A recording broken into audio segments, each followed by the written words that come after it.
Copy copy बोलेली छठिया माई, सुनाए सेवक लोग।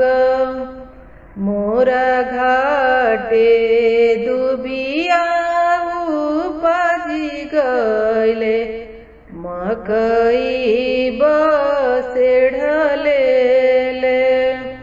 ए मोरा घाटे दुबिया उपजी गले, मकई बसे ढलेले। हे बिनती से बोलेले शिवम बाबू, सुनिए छठिया माता। ए बिनती से बोलेले पीयूष बाबू, सुनिए छठिया माता। रौरा घाटे दुबिया छिलाई देबो, मकई उजारी देबो।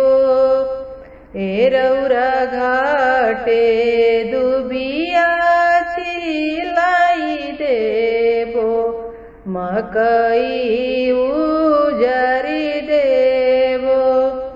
ए रौरा घाटे गोबरेली पाई देबो, चंदन छिड़की देबो।